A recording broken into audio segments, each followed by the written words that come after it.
औज़ु बिल्लाहि मिनश्शैतानिर्रजीम बिस्मिल्लाहिर्रहमानिर्रहीम।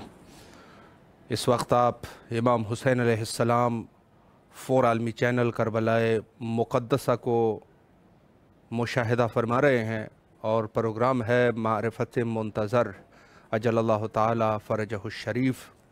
हाज़िर खिदमत है गुफ्तगू का सिलसिला बकी की वीरानी और ग़ैबत हज़रत इमाम ज़माना अजल्लल्लाहु ताला फ़रजहु शरीफ में हमारी बकी के उन्वान से क्या ज़िम्मेदारियां हैं और इस फासिक और फासिद गवर्नमेंट यानी आले सऊद इनके साथ किस तरीके से हम बातचीत कर सकते हैं और इसके अलावा वो हुकूमतें जो ह्यूमन राइट्स के दावेदार हैं, ह्यूमन राइट्स पर वो यकीन रखते हैं, किस तरीके से इस मसले को आलमी अदालतों में पेश किया जा सकता है और इस दौर में बिलखुसूस हमारे नौजवानों के क्या जज्बात होने चाहिए और किस कदर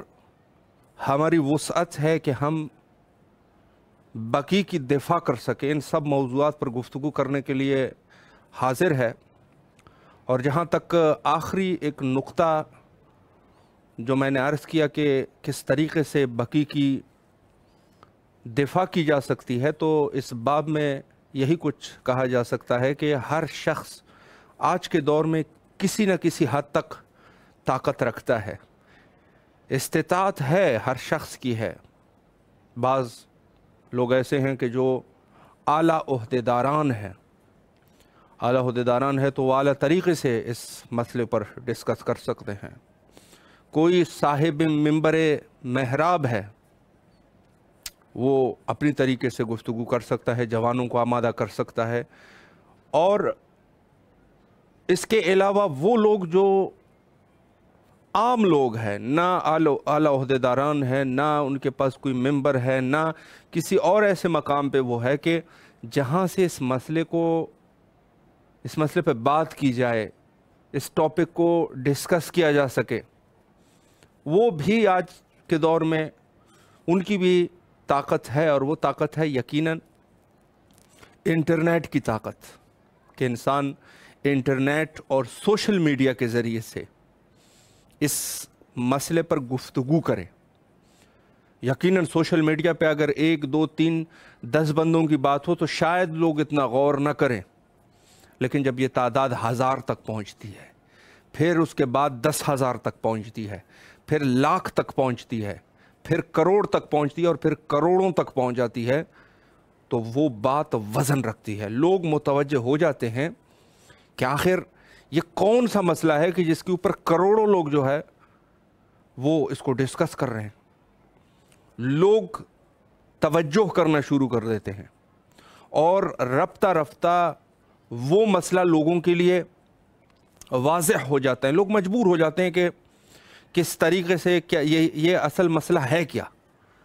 चूँकि जहाँ दुश्मन ताकतें हैं, उन्होंने जो इस मसले को लोगों के सामने रखा है, कहते हैं कि एक छोटे से गिरोह का मसला है और बाकी जो है वो जो दूसरे गिरोह वाले हैं वो कुछ भी नहीं कह रहे और वो मुसलमानों की तादाद उनकी ज़्यादा है और ये मुसलमानों का एक छोटा सा फ़िरका है। यानी बाज़ लोगों ने तो कह दिया मुसलमान ही नहीं है ताकि जान ही छूट जाए। लेकिन अल्हम्दुलिल्लाह रब्बिल आलमीन के कुछ ऐसे शवाहिद लोगों ने देखे कि लोगों को पता चला कि जो कहने वाले हैं ये झूठ बोल रहे हैं। और उसमें से एक ख़ुद अरबईन हज़रत सैयद शुहदा अलैहिस्सलाम का मजमा, कि जहाँ लोगों के लिए ये बात बिल्कुल वाज़ेह हो गई कि ये लोग कोई कम लोग नहीं हैं। दुनिया का सबसे बड़ा जो इज्तिमा है वो अरबईन में करबला में होता है।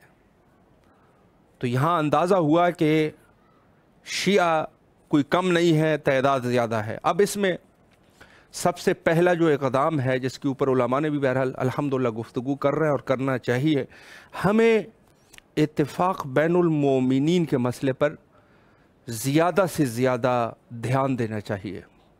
चूँकि देखें, अगर मज़हब शिया के कुछ लोग उठ जाएंगे एक मसले के लिए तो मुमकिन है कि वो जो है वो कामयाब ना हो सके। उसकी वजह यह है कि जो दूसरे लोग हैं वो सकूत कर चुके हैं। लेकिन बकी का एक ऐसा मसला है कि हर शिया, जो भी शिया होगा, उसके लिए यह मसला मुहिम है।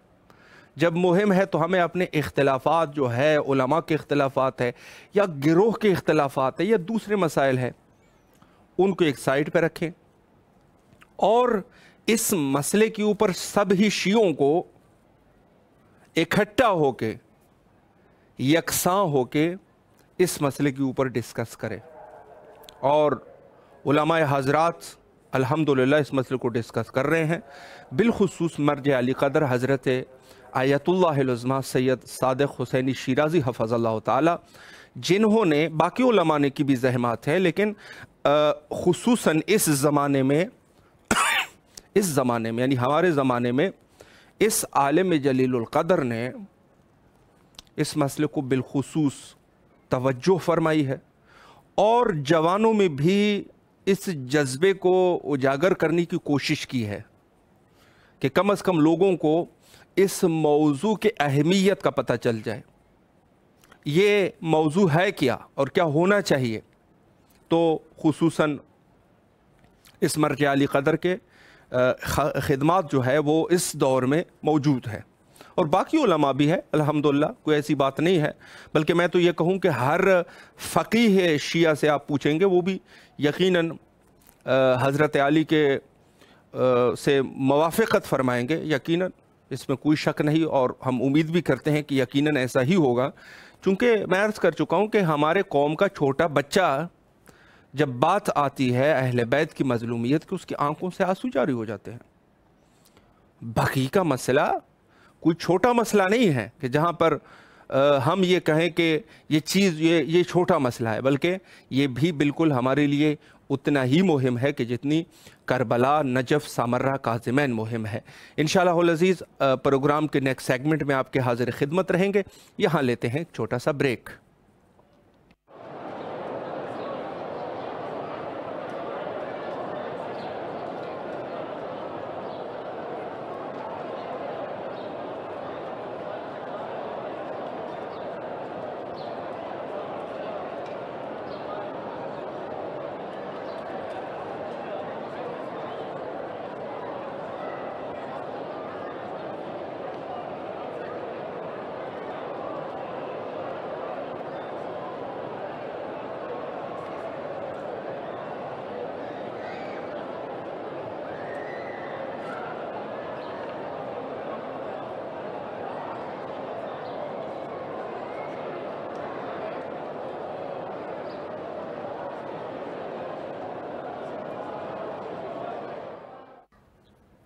दोबारा आपके हाज़िर खिदमत है और हमारी गुफ्तगू का सिलसिला बकी की वीरानी और ग़ैबत इमाम में किस तरीके से बकी की दिफा की जा सकती है, इस उन्वान से गुफ्तगू का सिलसिला चल रहा है। और जैसे आपके इल्म में है कि हमारे प्रोग्राम के सेगमेंट में हम एक आलिम को भी दावत करते हैं ताकि गुफ्तगू जो है वो इसी उस ख़ास मौजू पर की जाए।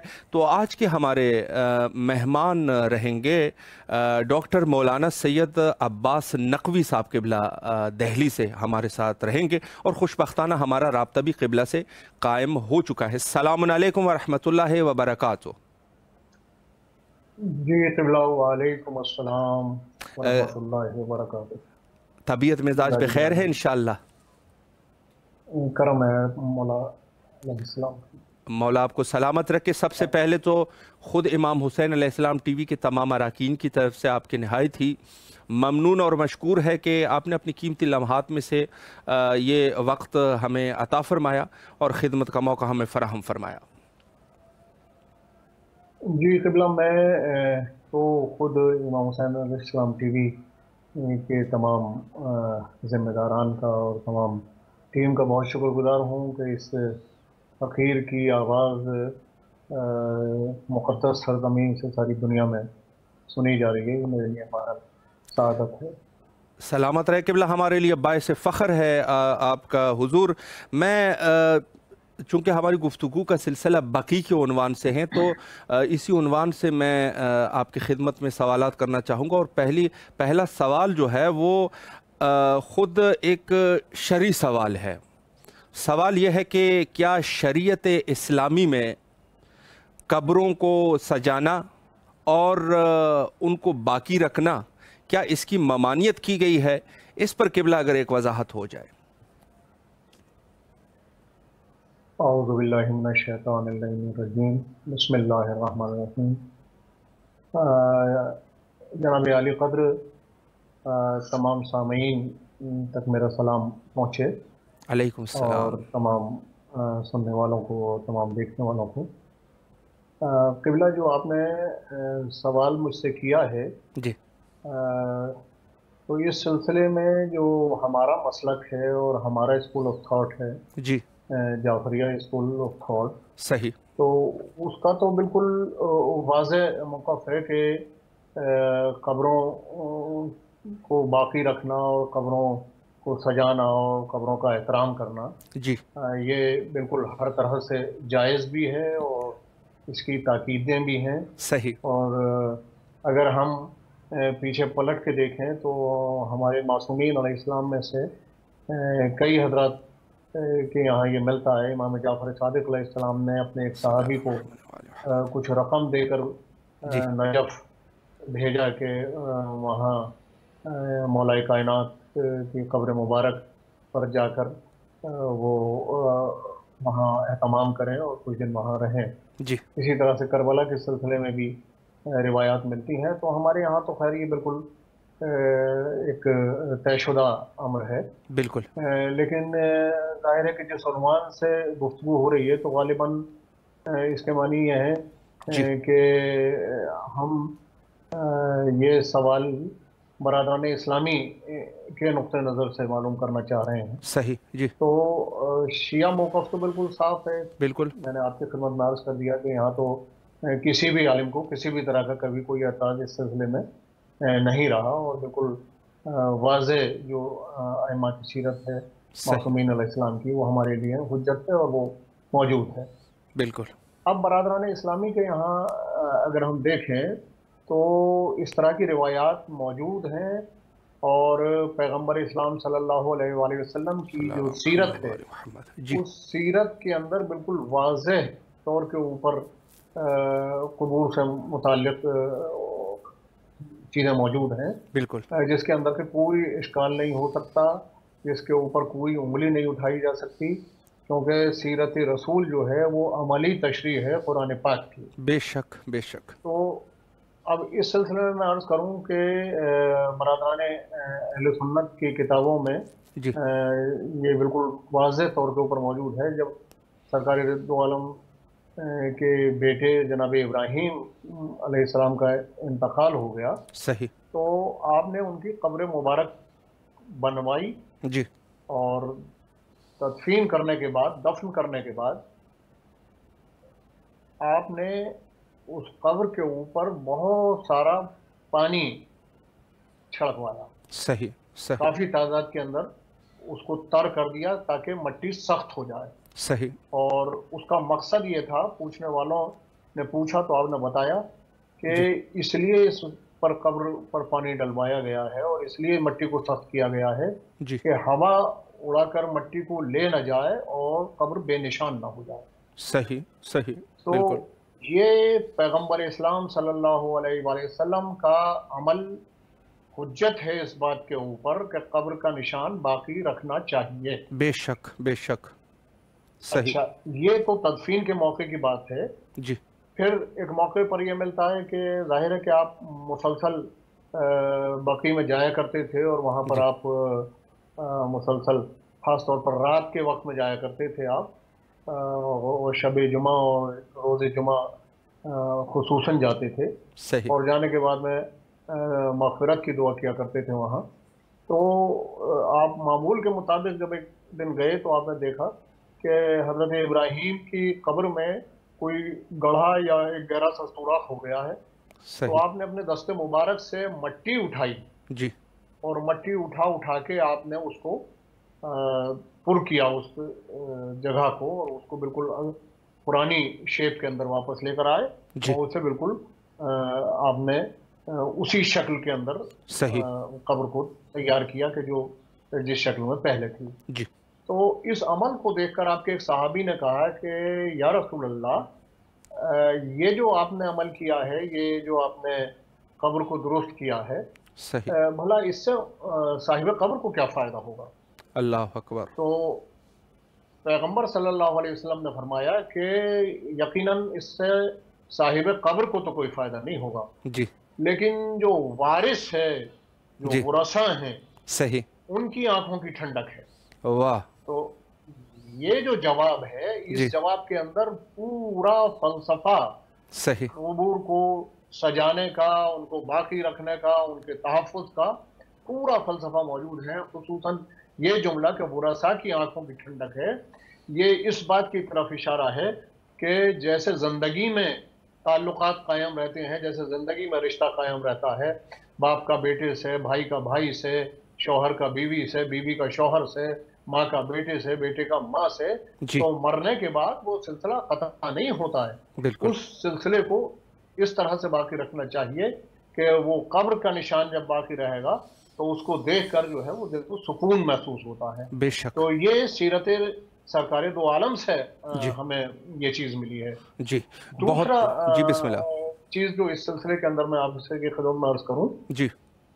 वो ये कि बकी के कब्रिस्तान में जी। सबसे पहली कब्र जो बनवाई सरकार रिसालत माब सल्लल्लाहु अलैहि वसल्लम ने, वो हजरत उस्मान बिन मज़ून, जो सही। आपके बड़े लाडले साहबी थे, जी। हजरत उस्मान बिन मज़ून, बेशक। और बड़े जलीलुल कद्र साहबी थे। जी। बेशक।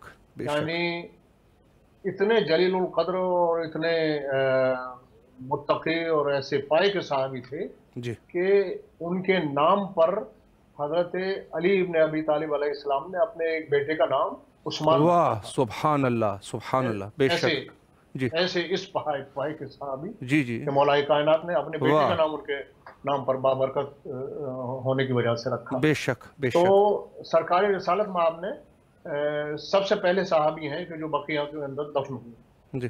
तो जब आपने उनकी कब्र तैयार कराई तो वो पूरा बकी का मैदान जो था वो कांटेदार झाड़ियों से भरा हुआ था, उसी की सही। मुनासिबत से वो नाम भी है। तो वो कांटेदार झाड़ियों से भरा हुआ था, तो आपने हुक्म दिया कि तमाम झाड़ियां साफ की जाएं।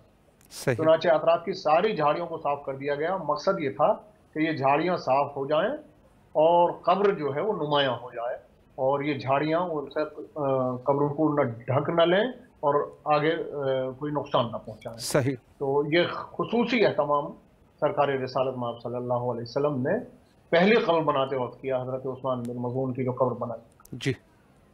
इसके अलावा आप देखें कि जनाब फातिमा बिनते असद जी। सलामुल्लाह अलैहा के साथ तो बड़े ही खुसूसी इंतजाम किया आपने कि आपने अपने हाथों से कब्र तैयार भी की और कब्र के अंदर उतरे भी।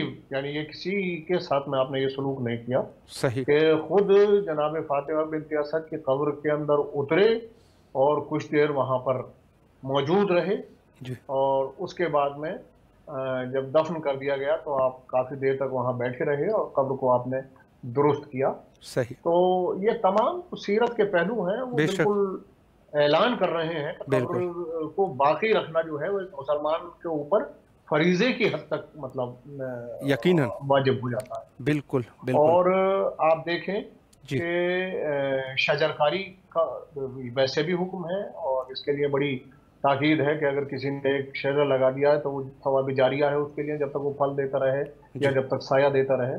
सही। शरीयत इस्लामी में शजरकारी के लिए बड़े सवाब हैं। लेकिन अगर ये पेड़ किसी कब्र के ऊपर या कब्र के नज़दीक लगाया जाए या कब्रिस्तान के अंदर शजरकारी की जाए तो इसका सवाब और ज़्यादा बढ़ गया, और उसकी वजह ये बताई गई है कि ये जो दरख्त जो कब्र पर लगाया गया है या कब्र के करीब लगाया गया है, जी। तो क्योंकि हर चीज़ तस्बीह करती है परवरदिगार आलम की, जी। तो ये पेड़ भी तस्बीह करता है। तो जिस मुर्दे के करीब में ये पेड़ लगाया गया है, जब तक ये पेड़ बाकी रहेगा और तस्बीह करता रहेगा, इसका सवाब उस मुर्दे को भी पहुंचता रहेगा। सुभान तो अल्लाह। अब आप समझें कि ये कहाँ का ये फलसफा ہے اور یہ کون سا خیال ہے اور یہ کہاں سے عکس کیا گیا ہے کہ قبروں کو باقی نہیں رکھا جا سکتا اور قبروں کو کا تحفظ نہیں کیا جا سکتا اور قبروں کو سجایا نہیں جا سکتا. یہ تو سیرت رسول کے بالکل خلاف دیکھ رہا ہوں میں اس چیز کو. بے شک بے شک، بہت ہی قیمتی گفتگو قبلہ آپ نے فرمائی، اور نہایت ہی جہاں سے بالکل واضح ہو جاتی ہے بات کہ قبر کا احترام فقط ہمارے مذہب میں نہیں بلکہ جو دوسرے لوگ ہیں، عامہ ہے، ان کے نزدیک بھی قبر کا ایک احترام ہے. لیکن یہ جو ظلم کر چکے ہیں یقیناً یہ پتہ نہیں کس فرقے سے ان کا تعلق ہے. میں قبلہ اگلا سوال آپ کی خدمت میں یہ کرنا چاہوں گا. آپ نے البتہ اس کا جس طریقے سے بیان فرمایا تو میرے یہ دوسرے سوال کا بھی آپ کا جواب تقریباً اس میں آ گیا، لیکن میں پھر بھی ناظرین کے لیے یہ اس سوال کو کرنا ضروری سمجھتا ہوں کہ شریعت اسلامی میں قبور کی بے حرمتی کرنے کا عمل، اس کی کیا حیثیت ہے؟ اس پر بھی قبلہ اگر ایک روشنی فرمائیں. جی قبلہ، یہ کیونکہ پیغمبر اسلام صلی اللہ علیہ وآلہ وسلم کی سیرت سے بالکل واضح ہو گیا، اور پیغمبر کا اپنے صحابی کو یہ جواب جی کہ یہ ورثہ کی آنکھوں کے لیے ٹھنڈک ہے یہ قبر کا نشان جی اور قبر کا باقی رہنا، صحیح. یہ خود اس بات کا ثبوت ہے کہ اس سے ورثہ کو اطمینان حاصل ہوتا ہے. جی اور اگر اسی کے برعکس کر دیا جائے جی اور یہ کر دیا جائے کہ قبور کی بے حرمتی کی جائے، جی قبور کو منہدم کر دیا جائے، باقی نہ رکھا جائے، تو جو پیغمبر حضرت ابراہیم کے قبر درست فرماتے وقت کہہ رہے تھے کہ یہ آنکھوں کی ٹھنڈک ہے، جی یعنی میرے لیے، صحیح. وارث کے لیے، باقی رہ جانے والے کے لیے. تو اب اس کو آپ الٹ کر دیکھ لیجئے کہ اگر کسی پیارے کی قبر کو جی پیغمبر ٹوٹا ہوا دیکھیں، منہدم ہوا دیکھیں، اس کی بے حرمتی ہوا دیکھیں، جی تو پیغمبر اسلام صلی اللہ علیہ وسلم کے دل پر کیا گزرتی ہوگی. اللہ ایک اکبر. عام وارث کے لیے گزرتی ہے تو ظاہر ہے کہ پیغمبر کی شخصیت کے اوپر، اور وہ بھی ایسی شخصیات کہ جو پیغمبر کو اس قدر عزیز ہوں کہ جس کے لیے روایات اس بات کا اور تمام عالم اسلام کے اندر اس بات کا چرچا ہو کہ پیغمبر نے فرمایا کہ فاطمہ میری ماں ہے. اب آپ اللہ. سمجھیں کہ یعنی رشتے کی کس بلندی کے اوپر بیٹی کا تعارف کرا رہے ہیں. جی جی اور بہت ساری جناب فاطمہ سے قربت اور محبت کی جو باتیں ہیں وہ عالم اسلام سے ڈھکی چھپی نہیں ہیں. بے تو شک آپ سمجھ لیں کہ اگر بے حرمتی ہوتی ہے کسی کی قبر کی تو پیغمبر کو کس قدر تکلیف ہو سکتی ہے. بے شک بے شک. اب اسی سلسلے کے اندر جی میں ذرا سا گفتگو کو جی بسم اللہ. ذرا سا اور واضح کر دوں بسم اللہ. بسم اپنے اللہ. سامعین کے لیے جی کہ اس سلسلے میں ایک آدھ آپ کی خدمت میں واقعہ اور عرض کر دوں بسم اللہ. کہ جناب پیغمبر اسلام کے ایک صحابی جی امامہ بن حزم صحیح ایک مرتبہ کسی قبر سے تکیہ کیے ہوئے بیٹھے تھے. صحیح. روایات کے اندر ذرا سا اختلاف ہے، جی طبرانی نے اور حاکم نے دونوں یہ ذرا سا لفظوں کے اختلاف کے ساتھ ہے کہ یہ قبر پر بیٹھے ہوئے تھے یا قبر سے تکیہ کیے ہوئے بیٹھے تھے. جی جی تو یہ امامہ بن حزم خود فرماتے ہیں کہ میں بیٹھا ہوا تھا جی قبر سے تکیہ کیے ہوئے یا قبر کے اوپر، تو اتنے میں پیغمبر کا گزر ہوا اور پیغمبر نے مجھے اس عالم میں دیکھا تو آپ نے ناگواری کے ساتھ فرمایا کہ ہٹ جا اور صاحب قبر کو اذیت نہ دے. اللہ. تو اب اس سے آپ سمجھیں کہ یعنی صرف قبر کے اوپر تکیہ کیے ہوئے ایک شخص بیٹھا ہوا ہے جی اور اس کے لیے پیغمبر فرما رہے ہیں کہ اس سے اس صاحب قبر کو اذیت ہو رہی ہے. چنانچہ اللہ. اسی کو دلیل بنا کر ایک بڑے اسکالر ہیں علامہ شامی، جی انہوں نے یہ کہا ہے کہ مردے اسلامی میت کی بھی جی وہی حقوق ہے کہ جو زندہ کے حقوق ہو سکتے ہیں. اور انہوں نے اس سلسلے کے اندر یہ بات کہی. یہ فتاوی عالمگیری جو احناف کی ایک طرح سے فقہ کی کتاب ہے اور اس کے اندر مسائل بیان کیے گئے ہیں، تو صحیح. جہاں قبور کا چیپٹر ہے اس قبور کے چیپٹر میں یہ بتایا گیا ہے کہ قبر के ऊपर बैठना, कब्र के ऊपर चलना, कब्र को पैरों से रौंदना, कब्र के ऊपर एनक्रोचमेंट करके जी कोई इमारत बना देना, और यानी इस तरह के वो उसका कब्र का निशान खत्म हो जाए, और कब्र के ऊपर या कब्र के नज़दीक में बौलो बराज करना, ये सब मकरूह है। और जी इसकी दलील में अल्लाह शामी ये कहते हैं कि जिस तरह जिंदा इंसान को नागवारी होती है इन चीज़ों की, जिंदा इंसान को तकलीफ होती है, जिंदा इंसान जैसे अजियत महसूस करता है इन तमाम चीज़ों से और एक तरह से बेइज्जती महसूस करता है, बिल्कुल वैसे ही एहसासात इस्लामी मैयत को भी होते हैं। एक मुसलमान की मैयत को भी वही एहसासात होते हैं। बेशक, तो अब आप इससे समझ सकते हैं कि यानी क्या यकीनन। ये सिलसिला है एक मुसलमान मैयत के साथ में और कब्र के साथ में। और शेख अब्दुल हक मुहद्दिस दहलवी, सही। वो इत्तफाक से इसी सरजमीन से ताल्लुक़ है उनका कि जिस सरजमीन पर मैं बैठा हुआ इस वक्त गुफ्तगू कर रहा हूँ, दिल्ली जी से। जी जी तो एक बड़े दर्जे की शख्सियत है, आलम इस्लाम में उनका बड़ा मकाम है, बहुत बड़े स्कॉलर हैं। जी उनकी एक किताब है फतहुल कदीर, जी उसमें उन्होंने जहाँ दफनाने का और कबूर का और मैयत का सिलसिले से जो मसाइल बयान किए हैं, उसके अंदर वो फरमाते हैं कि मुसलमान मैयत के भी बिल्कुल वैसे ही हुकूक हैं कि जैसे जिंदा इंसान के हुकूक होते हैं। और इस सिलसिले के अंदर उन्होंने एक वाक़या भी लिखा है आमिर बिन रबिया के ज़ुबान कि यमन के अंदर एक मरतबा कुछ लोगों ने कफन चुराया और वो सही कब्रों को खोद डाला, और कब्रों को खोद डालने के बाद में कफन चुराया। सही। और ये सिलसिला काफ़ी दिन तक चलता रहा और मुसलमान बड़े परेशान थे और हुकूमत इस फिराक में थी कि किसी तरह से इनको गिरफ्तार किया जाए। चुनाचे जब वो काबू में आ गए, वो गिरफ्तार हो गए और पकड़े गए वो, जी तो ये खलीफा दोम का ज़माना है। तो खलीफा सही दोम ने यमन के गवर्नर को ये लिखा कि इन सब के हाथ काट डाले जाए, सही। इसलिए कि इन्होंने कब्रों की बेहुरमती की है और मुसलमानों का कफन चुराया है। जी तो अब इससे तो बिल्कुल वाज़ेह है, ये कहाँ कहाँ इसमें पर्दा है कि यानी कब्रों की बेहुरमती करना जो है वो एक इस्लामी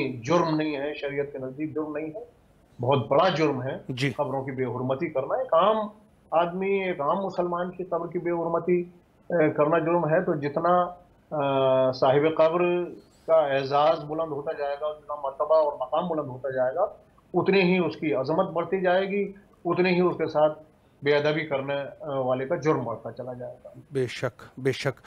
बहुत ही खूबसूरती से क़िबला आपने जवाब दिया। मैं अगला सवाल ख़ुद एक शख्सियत के मुतालिक करना चाहूँगा कि जो इस इन्हिदाम बकी में उसका एक अहम किरदार है, मोहम्मद इब्ने अब्दुल वहाब। तो इसके बारे में सवाल मेरा ये है कि मोहम्मद बिन अब्दुल वहाब के गैर इस्लामी नज़रियात अपने थे या इनका मनबा कहीं और से था? इस पर भी क़िबला अगर एक वजाहत हो जाए।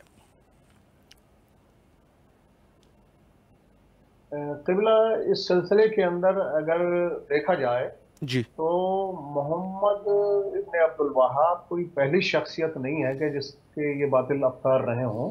सही। इससे पहले जो है वो उलमा इस तरह के मिलते हैं, नाम नहाद उलमा, जी जी जिनके यहाँ ये बातिल अफकार मौजूद रहे हैं। सही। इनमें एक बड़ा नुमाया नाम इब्न तैमिया का है। जी जी और इससे पहले इब्न तैमिया से पहले भी कुछ लोग इस तरह के रहे हैं, लेकिन जी इब्न तैमिया का इस पर काफ़ी वर्क है, उसने इस फिक्र को काफ़ी हाईलाइट किया है जी किताबों के अंदर। सही। और मोहम्मद इब्न अब्दुल वहाब जो है वो दरअसल इब्न तैमिया की ही फिक्र से मुतासर है। जी जी यकीनन। ये जो उसको तहरीक मिली और ये जो उसमें के अफकार पैदा हुए, जी और इसमें उसके दो उस्तादों का बड़ा रोल रहा कि जो इब्न तैमिया से बड़े मुतासिर थे। एक तो इब्न सनीफ, जो कि उसे अक्सर अपनी लाइब्रेरी में ले जाता था सही। और ये कहता था कि देखो ये वो असलहा है कि जिससे मैं इन मुशरिकीन जी का सामना करूंगा और कर रहा हूँ। مشرکین یہاں ان موحدین کے لیے کہا گیا ہے کہ جو جی قبروں کا احترام کرتے تھے یا لا الہ جو الا اللہ. خوش عقیدہ مسلمان تھے، جی ان کو یہاں پر یہ مشرک کہا گیا ہے کہ یہ صحیح. توحید کے خلاف ہے۔ جی تو ایک تو یہ، اور دوسرا ان کا ایک استاد تھا جی محمد حیات سندھی، جس کا صحیح غیر منقسم ہندوستان سے تعلق تھا، صحیح. یہ دوسرا شخص ہے۔ ان دو نے اس کے اوپر بڑا گہرا اثر چھوڑا، اور یہ دونوں جو ہے وہ ابن تیمیہ رکھتے تھے۔ جی نتیجہ یہ ہوا کہ یہ بالکل اس کے رنگ میں ڈوب گیا ابن تیمیہ کے، جی اور ابن تیمیہ کے ساتھ میں مسئلہ یہ ہے کہ ابن تیمیہ نے فکر تو دے دی، لیکن اس کے پاس پاور نہیں تھی کہ صحیح. اس چیز کو وہ زمین پر اتار سکے۔ جی چنانچہ محمد ابن عبد الوہاب نے فکر تو وہیں سے لی، جی لیکن اس کے بعد میں اس نے یہ اپنا ذہن بنایا کہ اس چیز کو زمین پر اتارنے کے لیے پاور کی بھی ضرورت ہے۔ یقیناً. چنانچہ تبھی سے وہ اس فراق میں رہا کہ کسی طرح سے حکمرانوں کا ساتھ ملے، تاکہ حکمرانوں کے ساتھ مل کر اس نظریے کو تھوپا جا سکے امت صحیح. اسلامیہ کے اوپر۔ جی جی اور یہیں سے آل سعود کا اور محمد ابن عبد الوہاب کا گٹھ جوڑ شروع ہوا۔ تو یہ چیز بڑی قابل غور ہے صحیح. کہ فکر تو پہلے سے موجود تھی، جی لیکن وسائل نہیں تھے اس جی فکر جی کو لاگو کرنے کے لیے۔ صحیح. تو وسائل لاگو کرنے کے لیے یہ ان سعودی حکمرانوں کا کہ جو برٹش کی دین تھے اور برٹش کی مدد سے وہ پاور میں آئے اور انہی کے اشاروں کے اوپر کام کر رہے تھے، تو یہ سلسلہ جو ہے وہاں سے چلا۔ اور جی دوسری چیز یہ ہے کہ محمد ابن عبد الوہاب جو ہے جی اس کے متعلق یہ ہے، وہ ظاہر کے نائتی تھا، نائت میں پیدا ہوا، اور یہ نائت کے شمال میں ایک گاؤں ہے اینیا۔ جی یہ وہی مقام ہے کہ جہاں پر مسلم کذاب پیدا ہوا تھا۔ اللہ. تو اب آپ سمجھیں کہ وہ جگہ کہ جی جہاں یعنی اس کے تقریباً 1100-1200 سال کے بعد میں جی یہ جی شخص پیدا ہوا، جی بالکل. اور وہ جگہ کہ جہاں پیغمبر نے جی جس جگہ پر لعنت کی ہو، مطلب لعنت کے لفظ تو میں صحیح نہیں ادا کر پا رہا ہوں، جی کہ جس جگہ جو جگہ پیغمبر کی دعا سے محروم رہی ہو، جی جس جی جگہ کو پیغمبر نے قرن شیطان کہا ہو، صحیح. شیطان کے جی سین جی کی جگہ، بالکل. جہاں سے پیغمبر نے فتنوں کے اٹھنے کا مقام بتایا ہو، اللہ. تو ظاہر ہے کہ جو جگہ پیغمبر کی دعائے رحمت سے محروم ہو، جہاں شیطان کا سین پیغمبر نے بتایا ہو، جہاں سے فتنوں کے اٹھنے کی پیشین گوئی کی ہو، وہاں جی سے ہدایت کا چراغ جل بھی کیسے سکتا تھا؟ جی بے شک تو بے وہاں شک. سے تو اسی شیطانی فکر کو پیدا ہونا تھا۔ یقیناً یقیناً. بہت ہی خوبصورتی سے قبلہ آپ نے وضاحت فرمائی. میں ایک سوال خود آل سعود کے متعلق آپ کی خدمت میں رکھنا چاہوں گا. آل سعود کا ایک دعویٰ ہے، جیسے ان افراد کے بارے میں آپ نے بڑی خوبصورتی سے وضاحت کی اور ان کی اصلیت لوگوں کے سامنے پیش کی. تو یہ لوگ جو ہے، خود آل سعود کا پہلے سے یہی دعویٰ رہا کہ ہم نے یہ جو انہدام بقی کی ہوئی ہے، یہ در حقیقت اسلام کی ہم نے خدمت کی ہے، اور یہی جو ان کے نظریات تھے. تو سوال اس میں یہ کرنا چاہوں گا کہ کیا واقعاً ان لوگوں کی اس کام سے مقصد یہی تھا کہ دین کی خدمت کی جائے، یا ان کے مقاصد کچھ اور تھے؟ اس پر بھی قبلہ اگر ایک وضاحت ہو جائے. قبلہ میں اس سلسلے میں کچھ عرض کرنے کے لیے جی ذرا سا پیچھے لوٹ کر جانا پڑے گا مجھے۔ جی قبلہ. آپ یہ دیکھیں کہ پیغمبر اسلام صلی اللہ علیہ وسلم نے دعوت توحید دی، جی اور اس سے پہلے جو عرب کا معاشرہ تھا، وہاں عیسائیت تھی، یہودیت تھی، کفار مکہ موجود تھے، اور زرتشت تھے، یہ سب نظریات اور یہ سب دین وہاں پر موجود تھے، اور صحیح. یہ سب آپس میں دست و گریباں تھے، جی اور آپس میں سخت جھگڑا اور ایک دوسرے کو مٹانے کی طرف تھے یہ۔ یقیناً. لیکن جب توحید کا سورج چمکا تو یہ سب مشترکہ طور پر اسلام کے دشمن ہو گئے۔ صحیح.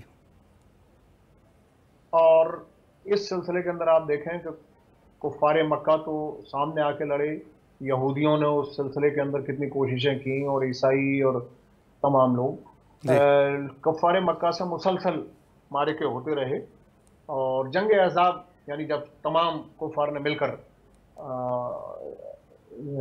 اسلام کے خلاف جنگ کی، اور اس کے بعد میں وہ ایک دم سمجھ گئے کہ اب مسلمانوں سے اس طرح سے تو جنگ جیتی نہیں جا سکتی، صحیح اور اس طرح سے آمنے سامنے کی تو جنگ ممکن نہیں ہے۔ جی فتح مکہ کے وقت، یعنی آپ کا جو سوال ہے، جی جی اس سوال کو سمجھنے کے لیے میں ذرا ادھر پیچھے پلٹا ہوں۔ جی جی آپ دیکھیں فتح مکہ کے وقت، جس وقت میں کہ پیغمبر اسلام صلی اللہ علیہ وسلم لشکر لے کر آئے ہیں، تو وہ جی رات کو پہرے کے لیے نکلا ہوا تھا ابو سفیان، اور اس نے جب دور دور تک روشنی جلتی ہوئی دیکھی تھی، کیونکہ پیغمبر نے اپنے لشکر کو یہ حکم دیا تھا کہ 4 4 6 6 کے گروہ میں بٹنے کے بعد میں، اور سب دور دور تک جا کے چولہے روشن کر دو۔ مقصد صحیح پیغمبر کا یہ تھا کہ آپ یہ چاہتے تھے کہ خون کی ایک بوند بہے بغیر جی مکہ فتح ہو جائے، تو آپ یہ دکھانا چاہتے تھے کہ بڑا لشکر میرے ساتھ ہے۔ رات کا اندھیرا تھا، دور دور تک جب چولہے جلتے ہوئے دیکھے تو ابو سفیان بڑا پریشان ہوا، اس نے کہا کہ یہ تو اچانک سر کے اوپر کیا مصیبت آ گئی۔ صحیح چنانچہ وہ حضرت عباس کے پاس گیا، حضرت عباس جو تھے وہ اس کے مراسم تھے حضرت عباس سے اس کے، اور اس نے کہا کہ یہ کیا ہوا بھائی؟ جی تو جناب عباس نے کہا کہ میں تجھے پیغمبر کے پاس لے کے چلتا ہوں، اور وہ چھپا کے کسی طرح سے جناب عباس کو جناب عباس پیغمبر کے پاس میں لے کے آئے، تو پیغمبر نے کہا کہ اسے ابھی فی الحال رات کو اسے الگ چھوڑو، صبح بات کریں گے۔ جی صبح جب ہوئی تو جب انٹر ہو رہا تھا، انٹر کرنے کا وقت آیا لشکر کو، صحیح تو پیغمبر نے فرمایا جناب عباس سے کہ اسے مکے کی چوٹی پر لے جاؤ، جی پہاڑ کی چوٹی پر، اور وہاں سے اسے یہ لشکر دکھاؤ جاتا ہوا۔ تو ایک یہ بھی حکمت عملی تھی پیغمبر صلی اللہ علیہ وسلم کی کہ ایک آپ نے پتلا سا درہ تھا، اس درے سے لشکر کو گزارا تاکہ دیر تک لشکر گزرے، اور اس طرح سے کفار کے حوصلے ٹوٹ جائیں اور مقابلہ نہ ہو جس سے کہ خون نہ بہے۔ یہ حکمت عملی تھی پیغمبر کی۔ صحیح تو بڑی دیر تک وہ دیکھتا رہا، اور آخر جب وہ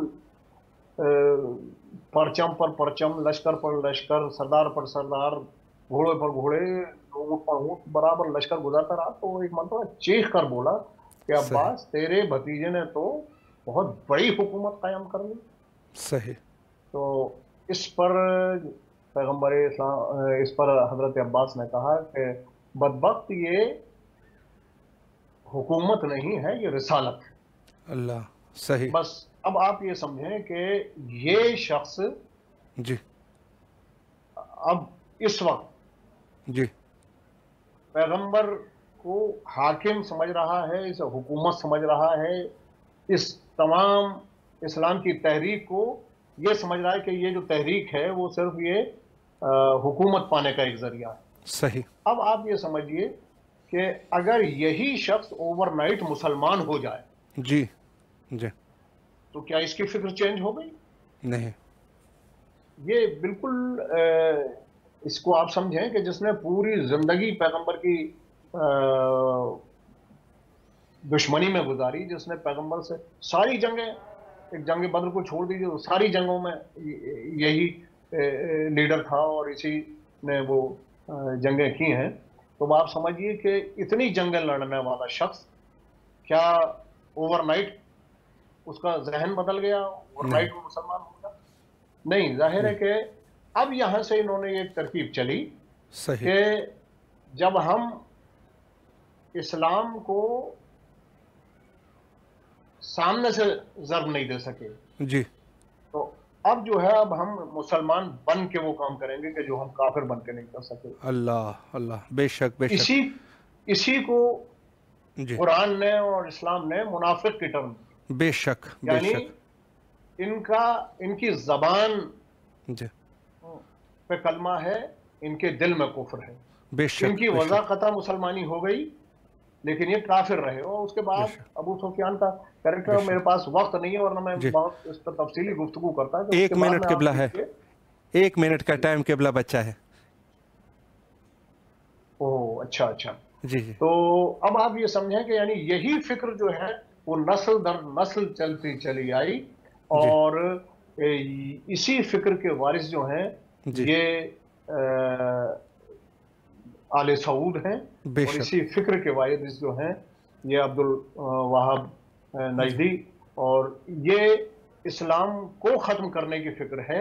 اور کیونکہ اسلام کی بقا جن لوگوں سے تھی, یہ دشمنی پیغمبر سے تھی, دشمنی اسلام سے تھی, لیکن کیونکہ حضرت علی ابن ابی طالب, جناب فاطمہ سلام اللہ علیہا اور اہل بیت اطہار علیہ السلام, کیونکہ انہوں نے اسلام کو ہائی لائٹ کیا, انہوں نے اسلام کو اس منزل پر پہنچایا پیغمبر کا ساتھ دے کر, چنانچہ یہ ان کے سب سے بڑے دشمن بن کر ابھرے. تو ظاہر ہے کہ وہ جو آپ نے سوال کیا تھا اس کا جواب یہ ہے کہ یہ جو ہے یہ اسلام کے دشمن ہیں, اور اس کا ثبوت میں آپ کی خدمت میں دے دوں کہ یہ انہدام جنت البقیع کے بعد جب کنگ سعود پہنچے ہیں امریکہ, ان کے ساتھ میں ان کے ولی عہد فہد, شہزادہ فہد بھی تھے کہ جو بعد میں کنگ ہوئے, تو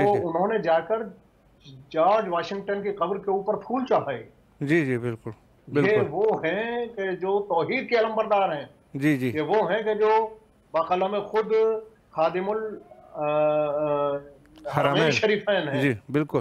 جی, اور مہاتما گاندھی کی قبر کے اوپر ہمارے ہندوستان میں خود جب شاہ فیصل آئے تو یہاں راج گھاٹ ہے جہاں پر مہاتما گاندھی کی سمادھی ہے, وہاں پر جا کر انہوں نے پھولوں کا گلدستہ چڑھایا. جی بالکل. وہ لوگ ہیں کہ جو پیغمبر کی قبر کو چومنے سے منع کرتے ہیں, یہ وہ لوگ ہیں کہ جو کھڑا نہیں ہونے دیتے قبروں کے قریب. یہ زوال سے 4 قدم دور کھڑے ہوئے ہیں, اور ایک زوال کے ایسے گہرے گڑھے کے اندر اترنے والے ہیں کہ جہاں ان کا کوئی پرسان حال نہیں ہوگا. قبلہ اللہ آپ کے توفیقات خیر میں اضافہ فرمائے. دل تو نہیں کر رہا کہ گفتگو کو منقطع کیا جائے, بہت ہی قیمتی گفتگو آپ نے قبلہ فرمائی. اللہ آپ کے توفیقات خیر میں اضافہ فرمائے. کربلا مقدسہ میں آپ کی طرف سے نائب و زیارہ اور دعا گو ہے, اور انشاءاللہ کوشش کرتا رہوں گا کہ مومنین کے لیے آپ سے وقت لیتا رہوں, اور اسی طرح یہ فیض عظیم سے فیض یاب ہوتے رہیں. قبلہ آپ سے التماس دعا کرتے ہیں. فی امان اللہ. خدا حافظ. خدا حافظ. بہت شکر گزار. تمام مومنین کو میرا سلام, تمام سے دعا. محتاج دعا. خدا حافظ. جی یہ تھے ہمارے ساتھ عالی جناب مولانا ڈاکٹر سید عباس نقوی صاحب قبلہ دہلی سے. بہت ہی خوبصورت گفتگو فرمائی, اور یقیناً لکھنے والی گفتگو تھی. یعنی میں یہ عرض کر رہا ہوں کہ گفتگو اس قدر قیمتی گفتگو تھی کہ یہ لکھنے والی گفتگو تھی, اور بہت ہی عمدہ طریقے سے انہوں نے وضاحت فرمائی کہ ان کی جو توحید ہے وہ کس قسم کی توحید ہے, کہ یہ کفار کے قبروں پہ یہ پھول چڑھانے والے لوگ ہیں, لیکن ان کے مقاصد کیا ہے اور کیا نہیں ہے. انشاءاللہ اسی ٹاپک پہ گفتگو کا سلسلہ میں جاری رکھوں گا. تقریباً 10 شوال تک اگر ہو سکا تو مزید بھی ادامہ دیتے رہیں گے, تاکہ علماء اس موضوع کو صحیح طریقے سے لوگوں کے لیے واضح کریں. بین الحرمین تمام مومنین کی طرف سے نائب و زیارہ اور دعا گو ہے, اور وہ دعا جو نہایت ہی مہم ہے, جو ہر مومن کے لیے ضروری ہے کہ اس دعا کو دن میں 1 دفعہ ضرور کرے, وہ ہے حجت خدا کے ظہور کے لیے. اللہم عجل لولیک الفرج.